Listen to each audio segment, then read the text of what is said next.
Hey guys, it's Spacey Sims, and we are back with more Mystic Destinies. And so, in the last part, we finished Show's route, and now, actually, I'm so excited that Shinji's route is out. But we are going to go down Tetsuya's route because he was technically the next guy, and then we'll go through Shinji's after that. And maybe by the time we're done with Shinji, Takumi will be out. I don't know. We'll see. I have no idea when they're gonna release it. Yeah. And I would say actually right now they have a Kickstarter out there, but it's probably wrapped up by the time this airs because I think it's been out for like maybe a week now. And of course, by the time this episode airs is we're gonna be like early October, so I think it's probably done by now. Like, I'm literally filming this like almost a month in advance. So anyway, so luckily we don't have to go through the whole entire prologue again. The game is cool because you can go right back to you go through the main menu and you can go to select story, so you can start the path. So we don't have to go through her learning about her past or anything like that. So everything that kind of happened in the very beginning before Show's route, up into her choosing one of the guys to help her, is basically the same. So she, learns that she's pretty much a homunculus. It's pretty funny.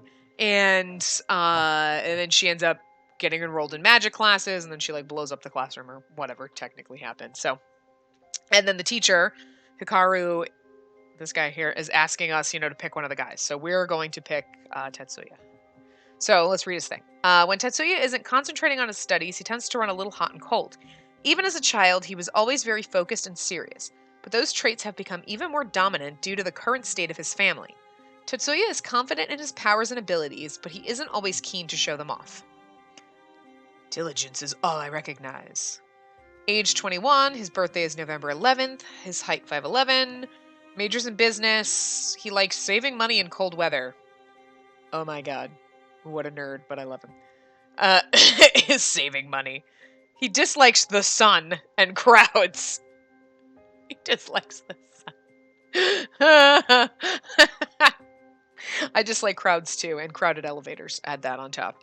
Rumor has it that Tetsuya actually believes in life on other planets. And the unseen we know nothing about. Unlock his hidden side as you read through the story. Okay, so let's go back. Go back and we'll go read his story. And we're going to do chapter 1. So he is actually longer. So he's going to have 15 chapters. So we're going to have 15 parts with him and then 16 for whichever path we end up getting. So hopefully we get a good one. And I want to just actually note right now before we actually jump in that in the Kickstarter, which I really want to back, but I haven't, they actually have like another game that if they get enough money in the Kickstarter, they want to fund and do. And it would be kind of a continuation of this with like some minor characters that you would get to mess around with. So some of like the other little side characters that we kind of see during this, aside from Sparkles the unicorn. I didn't change her name, by the way, so she's still Inara, whatever, Fujimoto. So we're just going to call her Sparkles anytime they say Fujimoto instead. We're going to introduce ourselves as Inara Sparkles.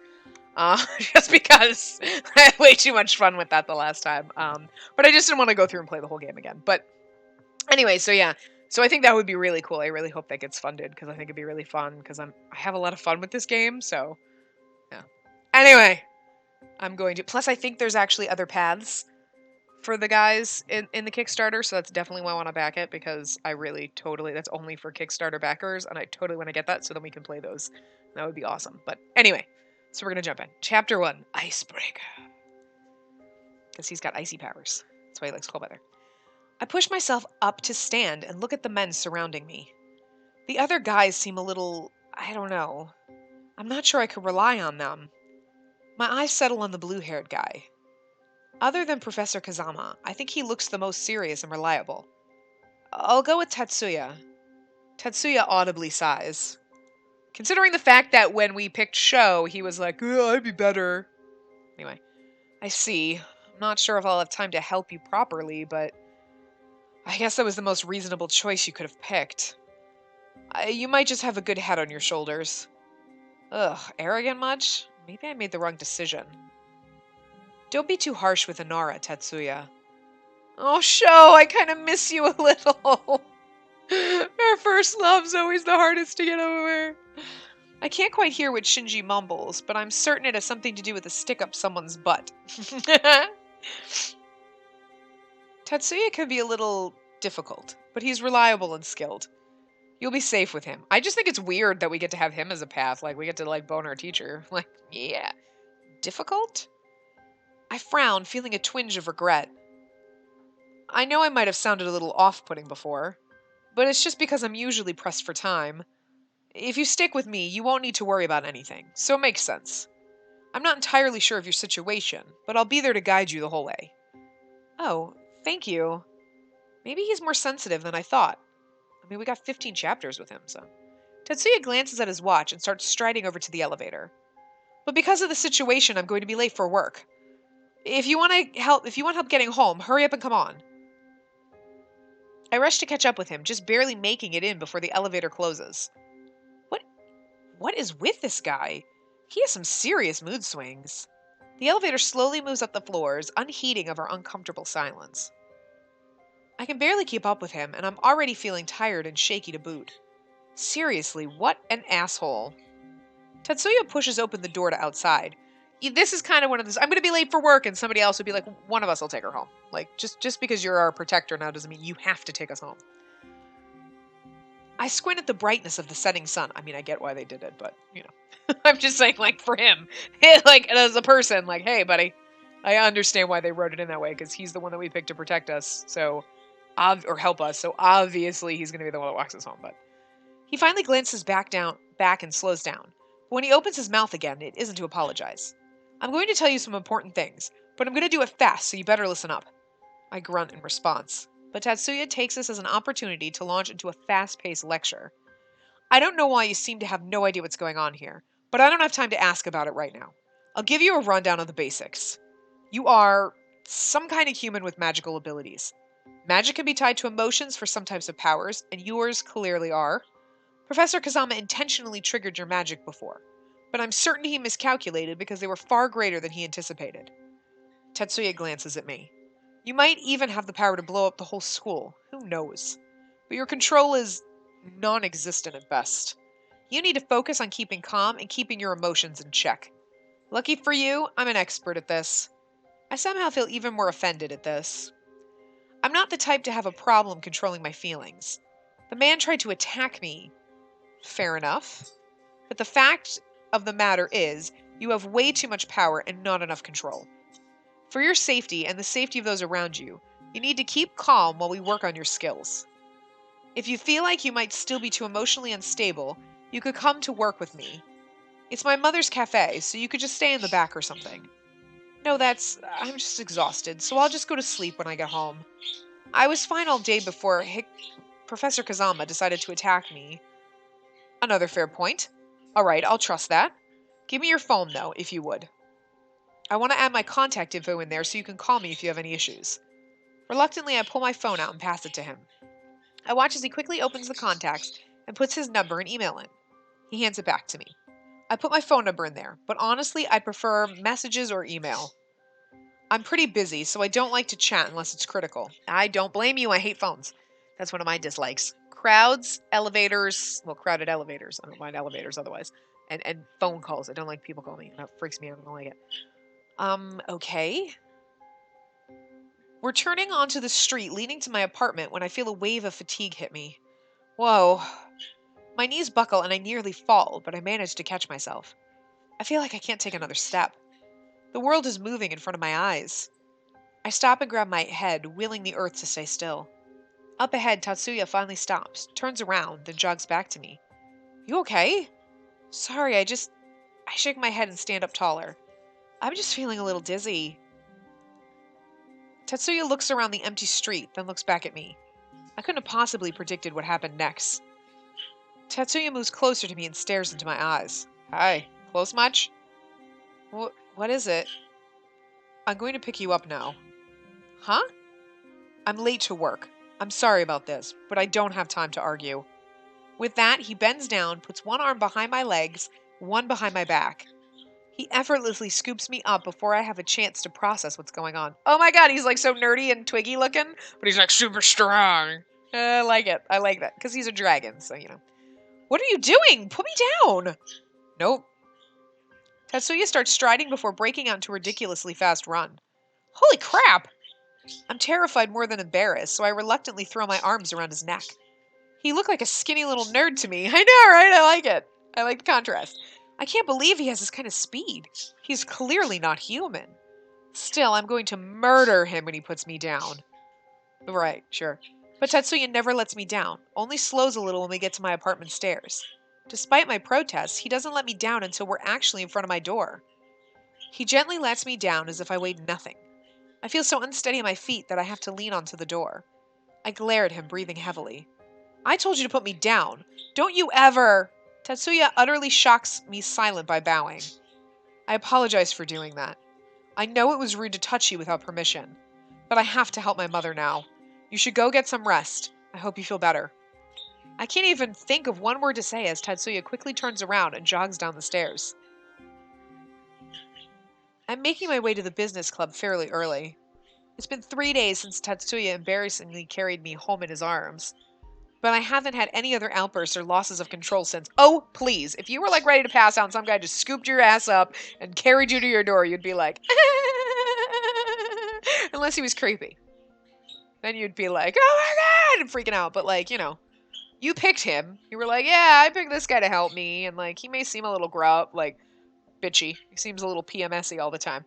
But I mean, like, he picked, you'd be like, you wouldn't be so pissed off. Maybe a little bit. Be like, I'm gonna act indignant because I secretly liked it and I don't want you to know. Because, hi, come on. But I haven't had any other outbursts or losses of control since. Aside from him emailing me to ask how I'm doing and trying to educate me, I haven't had any contact with Tetsuya. He did let me know that while the actual club meeting doesn't start until a particular time, it's not unusual for some of the members to come early and hang out before it starts. However, when I get into the room, I see only Tatsuya sitting there. Yeah, some of the members, meaning him, because he's a nerd. With his eyes glued to the computer monitor, his fingers type something furiously. Guess I'll just catch up on emails then. I quietly sit on the couch and take out my laptop. After a few minutes, I glance at Tatsuya. He doesn't seem to notice anything other than whatever's on the computer screen. I look back down to my laptop. My fingers hover over the keys as I stare at the screen. The read but unreplied emails stare back at me. Oh, the read. Okay. Spacey can't read. This is like the second time I've read as read. The read but unreplied to emails stare back at me, all of them with his name on them. Despite not seeing me in person even once until now, he dutifully emailed me several times a day.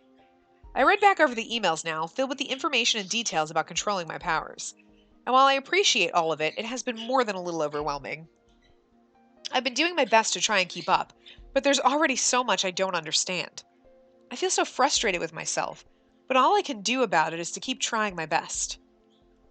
With 10 minutes still left before the meeting starts, I figure I have just enough time to review all of my emails. The sound of fingers tapping keys is the only thing that fills the room for a while. I just about finished when Tatsuya's voice breaks the silence. Oh, you're here, Sparkles.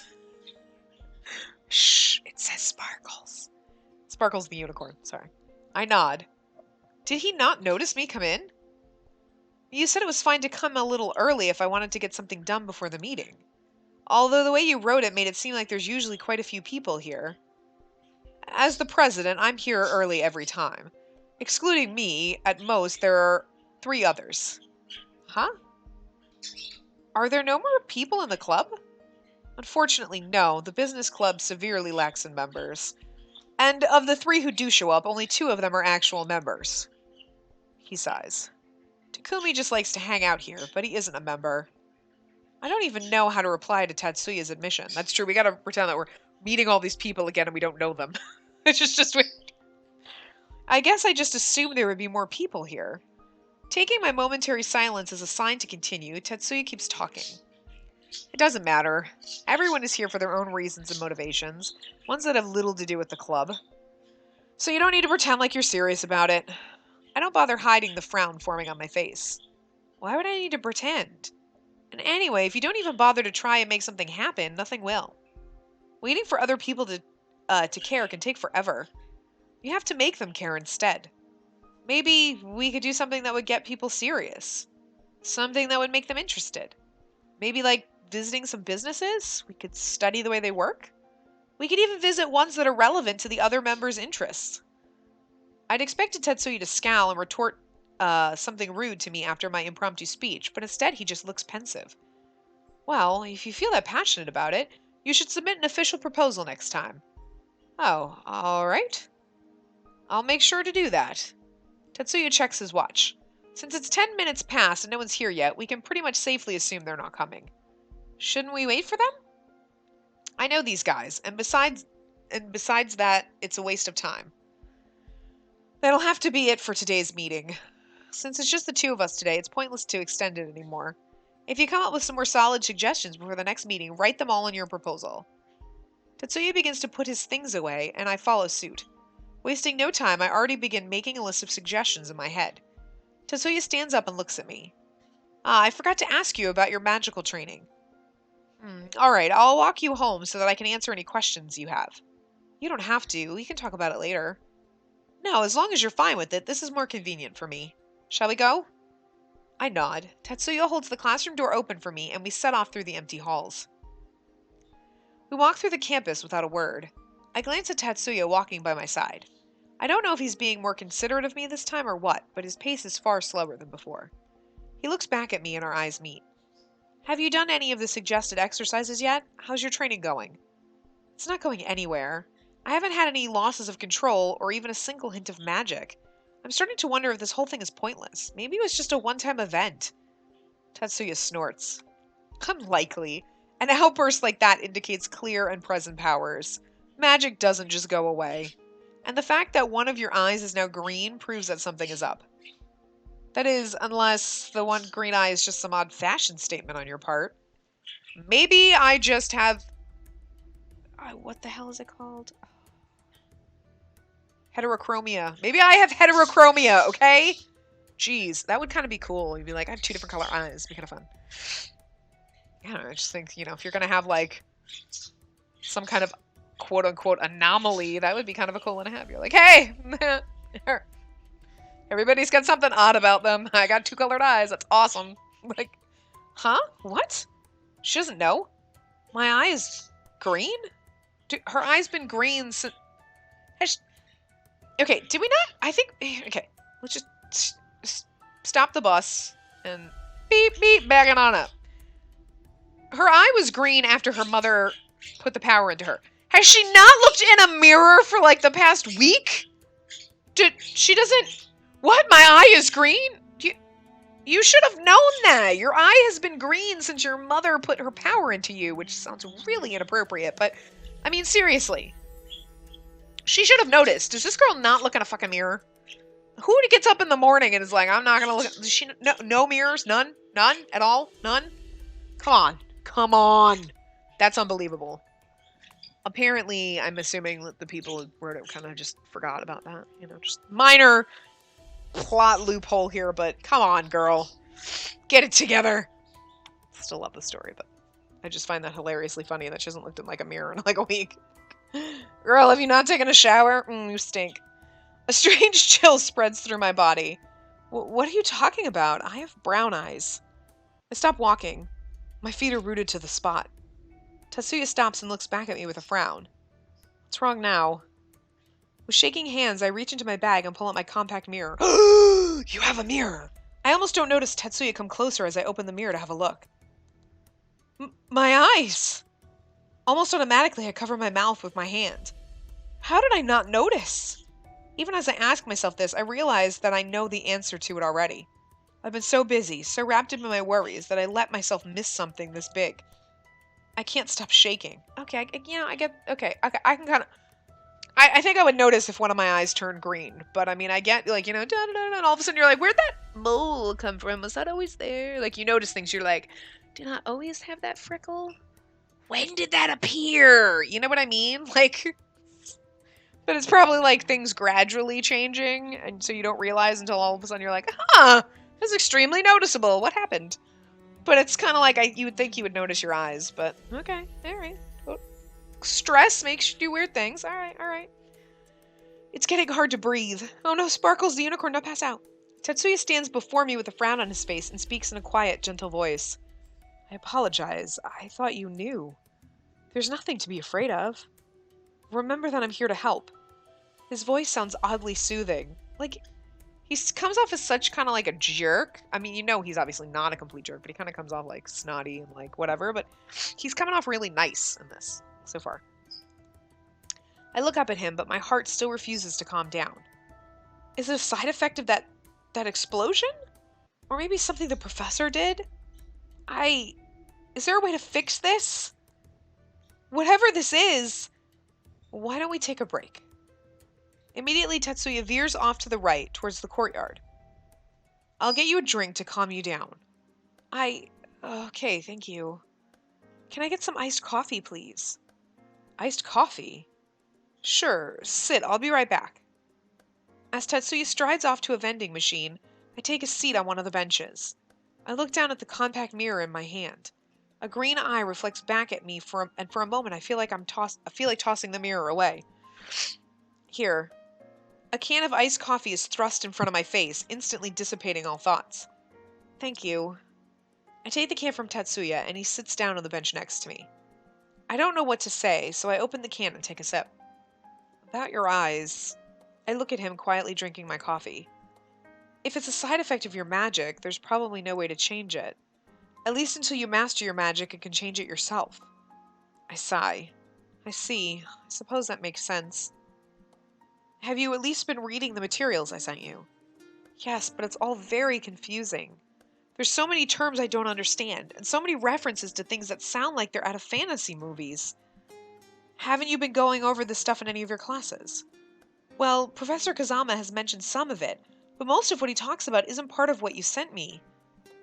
Then you only have one magical class. I nod. Tetsuya looks deep in thought for a moment before glancing at me. I'll talk to someone about allowing you to sit in on a practical magic class tomorrow. I'll also see about adding some more courses to your list. You need to be able to understand the basics before I can help you. A smile tugs at my lips at the confidence in his voice. Sorry, I was kind of adjusting my seat as I was trying to read, and that did not work out well. He's pretty capable. If I say there's a problem, he immediately takes action to fix it. I think I made the right choice after all. With him helping me, I think I can get through this. Oh, thanks. I was like, wait, what? That's his last name. I was confused for like half a second. Oh my god. Spacey's brain doesn't work. Thanks, Yukamura. I think that'll be helpful. No longer feeling so overwhelmed, I finish my coffee and get up with Tetsuya following suit. On the rest of our walk home, he talks a little bit about the basics of magical control. But his tone is a lot less abrasive than it was that first day. When we part ways at my door, I'm left feeling a little lighter than before. The next day, I managed to get through most of my morning rituals when I hear the familiar vibration of my phone. I finish getting dressed and check my phone to find an email from Tetsuya. Good morning. I talked to Professor Kazama. You've been granted permission to come and sit in his beginner practical magic course while they get you officially set up. I will send you another email with the map and room info soon. I like how he signs it Yukamura instead of like his name. That's really cute. I don't sign my emails with my last name. That's Sims. I'm just kidding. It's not really my last name, obviously. I quickly scanned his words. Another class with Hikaru? I can't say that I didn't expect it, although I was half hoping I would get signed up for some other class. With my other class, it's mainly just theory, but an actual magic practice with him. I distinctly remember the way he triggered my powers last time in Shudder. I stare at the phone's screen, biting my lip. I can't shake the anxious feeling rising in my chest. It'll be okay, right? Despite my misgivings about Hikaru, there's a part of me that feels oddly invigorated about the prospect of another magical course. Maybe it'll be fun. It might be fascinating, actually. With these thoughts, I finally finish getting ready for the day and make my way out to the university. I was like, what? Like she's in her apartment. After all my regular classes, I walk all the way down to the basement. I'm actually kind of excited now. After talking about it with Tatsuya yesterday, it doesn't feel as scary as before. I quickly get into the elevator and get the hidden button to appear and press it a couple of times. I wonder if I'll ever get used to things like this. But I sense someone's presence in the small space with me. I look back at the person I didn't notice before. A familiar figure is leaning against the back wall of the elevator. He's one of the guys from the business club. Takumi, I think? My heart starts to hammer away. Was he in the elevator before? Did I just not see him when I came in? He grins. Finally noticed me then. The elevator doors slowly close with a quiet ding. Yes. How did you... I'm not sure how to ask. I don't know the appropriate protocol for asking someone if they have powers or not. No, he doesn't. Can I even ask such a thing? What if that's rude? Oh, what if it's rude? Whatever. You're wondering how you didn't notice me. Or maybe how I got in here at all. Well, yes. Something about him turns almost devilish at that moment. I followed you, of course. What? Takumi laughs. I'm super good at being sneaky, so there's no need to freak. That's why you didn't notice me before. I just have a good idea of where you're going, and it's somewhere Tatsu never lets me go. I frown, unsure of how to reply. I choose to remain quiet on the ride down. Not much I can do to stop him now anyway. I wait for the doors to open, but my eyes drift toward Takumi again. For some reason, the strange color of his eyes feels strangely familiar. I can't shake the feeling of déjà vu. Could it be that I know him from somewhere? Before I can look away again, he catches me looking at him. His lips twitch into a grin as he leans in closer. You've been staring so hard at me. Interested? Or maybe you got some other reason. Yeah, you're the one standing so close. Maybe you're the one who's interested, seeing as though you're standing so close to me. I stare blankly back at him. Takumi doesn't move or speak. His amethyst eyes search my face for something. The elevator doors open with a ding, and only then do I realize that it's already stopped. Takumi backs up and grins. You're as clever as ever. Wait, what? I step quickly out of the elevator without looking back at Takumi. When I get off, I almost run into someone. I stop in my tracks, seeing Tatsuya of all people waiting just outside the doors. Hey, he's got a different outfit. Because his other outfit had, plaid. Did Sho have more than one outfit? Because he always looked like he was wearing an orange hoodie to me, and he, switches back and forth between this and, the shirt with didn't he have a blue sweater and was a plaid shirt underneath? I mean, it looked exactly the same, but sort of different. But anyway. I stop in my tracks, seeing Tatsuya of all people waiting just outside the doors. He looks rather fidgety and annoyed for some reason, and his clothes look a little more relaxed than usual. Really, a sweater vest is relaxed to you? He looks different, but I think it suits him. Yukimura, what are you doing here? I wasn't expecting to see him here at all. Tatsuya frowns at my question and looks away. Yukimura, come on. Before we can even move, Takumi pops out from somewhere behind me with a grin. My heart jumps at his sudden appearance. Does he always just randomly appear? Yes. Tatsu was supposed to be helping his grandfather today, but his mom made him call it off when she heard about you. Tatsuya clicks his tongue. Takumi, how the hell did you even get down here? I followed Inara, of course. Oddly enough, Tatsuya suddenly looks a little red in the face. Be quiet, don't talk about my personal business. Aw, he's blushing, it's so cute. I watch the exchange between the two friends, feeling more than a little confused. Just what is going on exactly? Tatsuya looks at me and clears his throat. My mom wondered who I was texting so much all of a sudden, so I had to explain the situation to her. I apologize for having to tell her about your issues. Well, I apologize for having to tell her. I'll be sitting in on your class today so that I can see what's covered. That way I can help you out more from here on out.